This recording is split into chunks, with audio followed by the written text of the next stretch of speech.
Hey guys, I want to explain the loan level price adjustments, LLPA, or mortgage rate fees that you may have been hearing about in the news. I'm getting inundated with these articles because I'm a realtor, so they're targeting me with all this information about real estate. But I've actually had a couple people see these things and send them to me via Instagram and say, like, what's going on? What is this? So just know I'm looking into the facts for you. All the news that you're reading is going to be politically charged, classic media. If you're watching conservative media, they're going to try to make the Biden administration look bad, like this is their fault and this is a bad program. And if you're watching liberal media, they're going to try to make it look like it's a great program and that the Biden administration is doing great. I'm here to give you the facts. So, not politically charged. Took me a little bit, a couple articles to look into, a couple conversations with some lenders. Here's what's happening. To start, I want to start top down because there's some things that you have to understand. This is a really complicated, high level, it's not even really an issue, just process that's going on. And the media doesn't have the time to explain all this stuff. So they're oversimplifying what's happening. And then again, politically charging it, making it look good or bad, depending on the side that you're on. So what happens with mortgages, okay, is this is for conventional loans, which are privately backed loans. The opposite of a conventional loan is a government backed loan, which is FHA or VA. You may have heard of that. So these are conventional loans, not FHA or VA. Conventional loans are purchased, every single one of them is backed by Fannie and Freddie Mac. Fannie Mae, Freddie Mac. They buy all of them. So you get your loan from lender, ABC lender guy that I refer you to, who does a great job and is a great guy, and even the company could be great. They're doing their best. Once you close and you get your house, they sell your mortgage on the secondary market. Fannie and Freddie have put out the pricing that they want to buy those at. So here's the rate that we're going to buy them at, okay? And they need to make a certain amount of margin.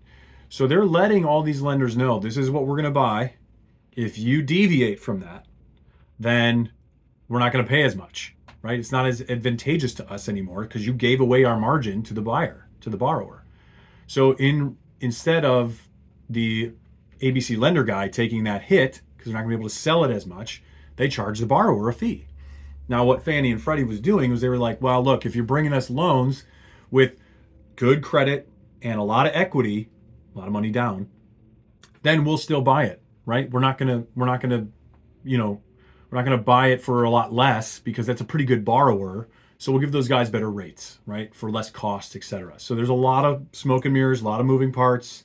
That's why it gets complicated, but just know that's the gist of it. So in the past, you would be rewarded for high credit, high money down, and not necessarily punished, but yeah, it's more expensive to get a rate. If you have bad credit and you have no money down, you are a riskier borrower to the lender slash Fannie and Freddie on the secondary market. They're not going to buy that loan for as much because you may not pay it back, or if you foreclose, they have to take a property that now there's all this loan left. They may not be able to sell it for what you bought it for and pay back the loan that's there. So these regulations were put in place after the market crash in 2008 to prevent people from getting into a loan that they could not afford. And if they could pay all these fees, then maybe they can afford the loan, etc. What they're proposing now is that we kind of flip that on its head. And we say, all right, if you have good credit and you're putting a lot of money down, then we're going to make you guys pay these big fees. And we're going to help the little guy. We're going to help the guy who doesn't have any money. And we're going to help the guy who has a poor credit score so that he can live this American dream and buy a house as well and still get a mortgage and do all this stuff, which again, sounds great. I'm all for helping the little guy.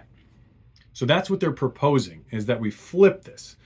Here's where it gets weird, okay?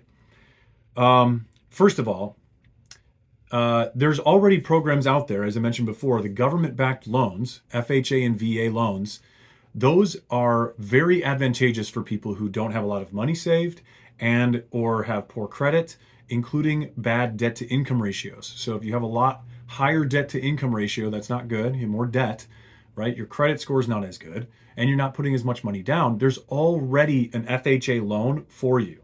Those are government-backed loans to try to help the poor guy, the little guy. They're trying to help you, right? And all these people that are going to benefit now from these new changes, it's not that many people. So this is the second thing that's weird.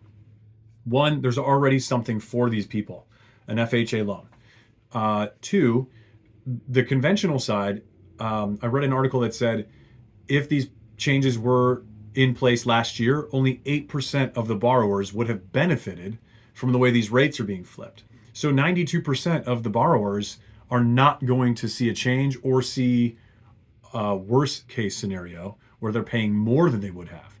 And so what I'm seeing is it's not symmetrical. It's not a symmetrical chart. It's not like we're taking a dollar from the top guy and giving it to the bottom guy, and then 75 cents from the guy that's a little bit lower, and 75 cents for the guy that's a little bit better.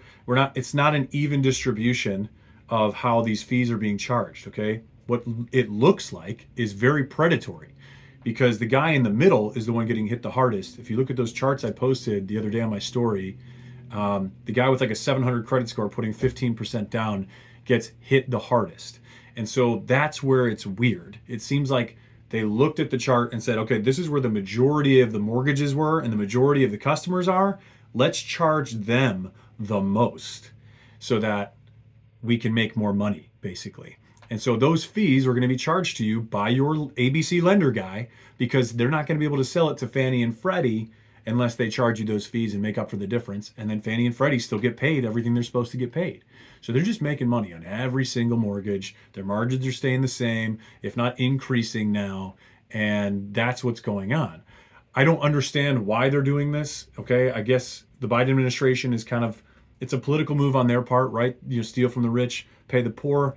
That's their philosophy. That's a great political move, in my opinion, for their constituents. However, it's only going to be helping 8% of conventional loan buyers. And there's already this program, FHA loans, to help people who have bad credit and low down payment. So I'm not really understanding why they're doing this. That's definitely a political move. And then I don't understand why Fannie and Freddie are the ones who are going to be the beneficiaries of it. And it just doesn't make any sense to me.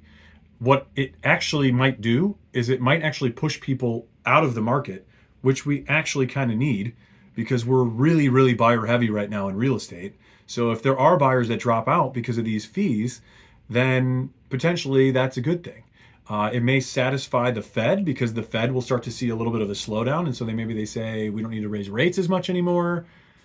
I'm just kind of thinking out loud at this point. I think that's what's going on, is maybe they're indirectly trying to slow down buyer demand without actually saying that, which is weird, because why wouldn't you just say that? But it's politics, so that's what's going on. It's supposed to take place May 1st.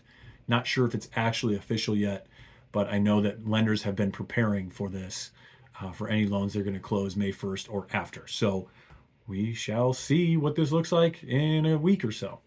Later.